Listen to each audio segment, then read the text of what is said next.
place, a hilltop in New Jersey. The setting, giant antennas like monstrous eyes and ears, straining, watching, waiting. Inside the control station, a team of specialists with ultra-sensitive electronic equipment, ready to probe the vast reaches of the sky.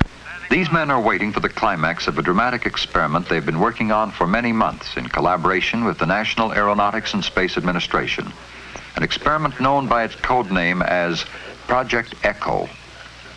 Men like Luke Lowry here, Dick Klon, Bill Snell, 4166. and Bill Jakes, project engineer, all scientists with the Bell Telephone Laboratories. 4167. In a few minutes, if things go right, Holmdel will communicate by telephone in a brand new way by routing the call through outer space to Goldstone, California, 2,300 miles away, where scientists of the Jet Propulsion Lab are waiting.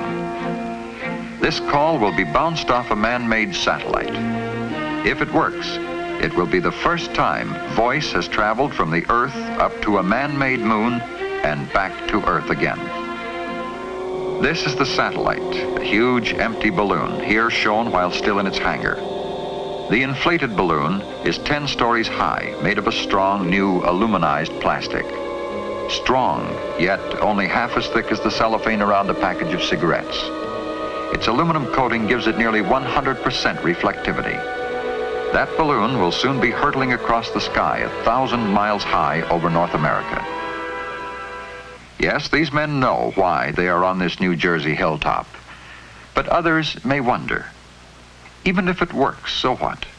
Who cares about bouncing messages off a space balloon? What's the practical good of it? We can telephone almost any place in the world today. Thanks to ocean cables, we can talk overseas as if to the phone next door. This year, about 3 million messages will be transmitted across the Atlantic. But 10 years from now, it is predicted there will be 21 million messages. More facilities will be needed. And there are the polar regions where severe atmospheric conditions make radio reception difficult.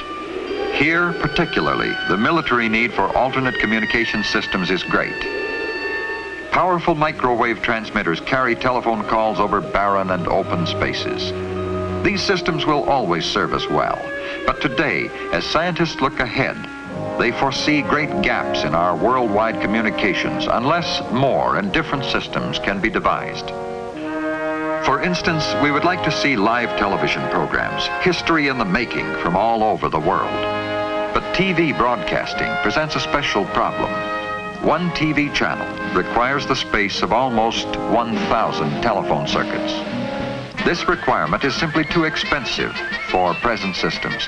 And even if this problem could be licked today, what about tomorrow? For many years now, Bell Laboratories scientists have been looking ahead to satellites for communication. We are already capable of building a satellite equipped with operating receivers and transmitters which could be made to operate at a much greater height than a simple reflector balloon like that in Project Echo. The higher you go, the greater the portion of Earth in range of the satellite, and the fewer you need to circle the globe. A worldwide communication system of satellites like this has already been outlined by the Bell system. The plan envisions several strings of equipped satellites, altogether about 50 of them, orbiting at a height of about 3,000 miles. As the one you were using moves out of range, you would switch to the next one coming along, and so on. And if you wanted to send, say, a telephone message or a television program to some area not covered by any single satellite, the signals might be bounced from transmitter to satellite, back to Earth, up to a second satellite, and down to the destination. That way, you could maintain continuous transmission of telephone calls and television programs to various parts of the Earth. But scientists have conjectured even far beyond this. Perhaps someday it will be possible and worthwhile to put up a precisely positioned satellite, 22,300 miles out, which at that distance would revolve in step with the Earth and would seem always to hang in the same place in the sky.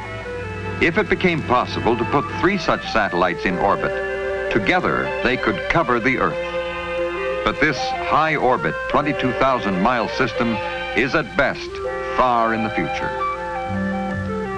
As scientists wait in New Jersey and California, today's experimental balloon satellite, the pioneer of worldwide space communications, is already up in the sky, 1,000 miles high, on its first 2-hour orbit around the Earth, hurtling through the vacuum of outer space, ready to relay telephone signals between powerful transmitters and receivers as far apart as New Jersey and California. The men in both locations know that when and if it does arrive, they will have approximately 15 minutes to bounce their messages from coast to coast off its surface. For in 15 minutes it will have swept across the United States and be out of range. These men well know the complicated chain of events that is a natural part of missiles and space operations. Earlier in the day, the first big question was, would the missile system work? Hours before, down at Cape Canaveral, the Delta missile that would put the Echo balloon into orbit was on its launching pad. Ready to be guided through space by the command guidance system, located in the Bell Laboratories control station at the Cape. Mode control switches. Less than a minute remains in the countdown. 13, 12, 11, 10, 9, 8, 7, 6, 5, 4, 3, 2, 1, 0.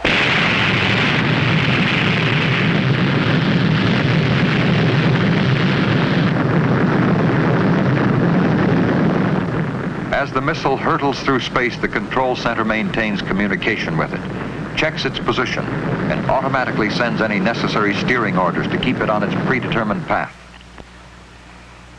This guidance system was designed by Bell scientists, the same system that meets the precise target demands of the Titan intercontinental ballistic missile. Its job here is to put the Echo satellite in orbit with pinpoint accuracy. Will it? That is the question these men ask themselves as they finish monitoring the guided portion of the missile's flight. And will the balloon, squeezed into a 26-inch sphere, release okay? Will it inflate properly or burst into fragments? They still have to wait. High in the sky, the third stage burns out. The payload section separates from the engine. The protective shell springs apart, releasing the balloon. Floating clear, the balloon is inflated by a chemical powder which instantly vaporizes in the vacuum of outer space. The men won't know it for some time yet, but balloon inflated and in orbit. As the minutes pass, scattered tracking stations take up the difficult job of finding the balloon and tracking it. Now it's up to Bill Jakes and these other communications men in New Jersey and California to find it. When they do, in addition to transmitting tape-recorded messages, they will talk together on the telephone. But until then, they still have their worries. This new, unique horn-type antenna, so painstakingly developed here in Holmdel, will it really eliminate static? It should, with the help of new circuitry and this other recently developed equipment called the maser. These inventions will make the weakened voice signals come in strong and clear, even after their long journey through space. This is no ordinary amplifying device. It operates in an ultra-cold vat of liquid helium at minus 457 degrees Fahrenheit.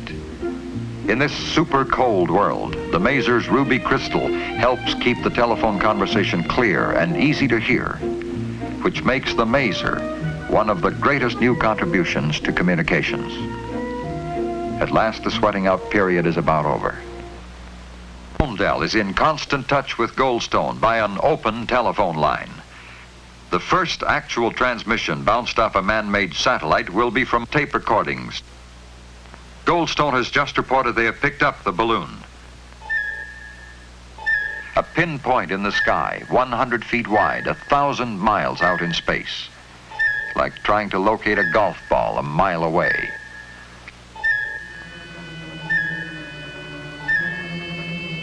We have it now, Bill. Good. Let's hope we can keep it.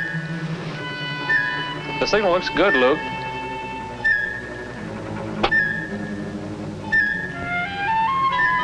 Tracking looks good, too. Let's see how Goldstone is doing. Hello, Goldstone. This is Homedale. We're getting your signal. How are you receiving ours? Strong and steady, Bill. Fine, fine. Okay, here we go. We're going to start our tape now, and you start yours. This is President Eisenhower speaking. It is a great personal satisfaction to participate in this first experiment in communications involving the use of the satellite balloon known as ECHO.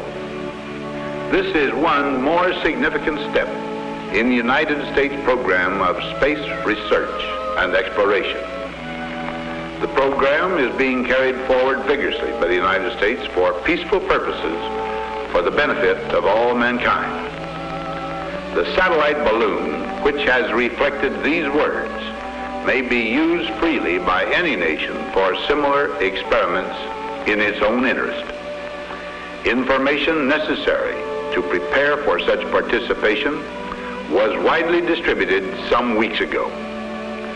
The United States will continue to make freely available to the world the scientific information acquired from this and other experiments in its program of space exploration. It really sounds good here, Walt. Fine, Bill. And so the first spoken word from man through space to his own satellite and back to man again is the voice of the President of the United States.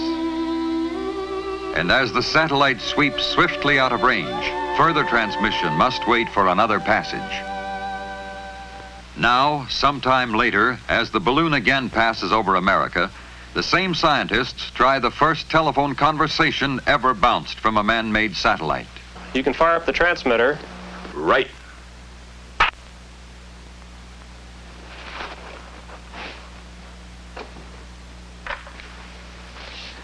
Hello, Goldstone. This is Homedale calling. Calling Goldstone.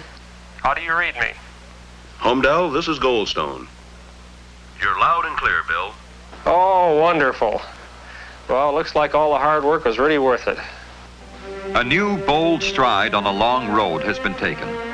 The road to communications between ourselves and others overseas with the same variety and dependability we now enjoy anywhere in our own country. The balloon satellite of Project ECHO is, of course, for experiment only. But it is an experiment that may result in a new intercontinental communications system. As these men of Bell Laboratories and Western Electric continue their round-the-clock program of research and development, they are determined to keep America well ahead in the field of communications. And today they are looking, as all humanity looks, to the vast potentials of outer space.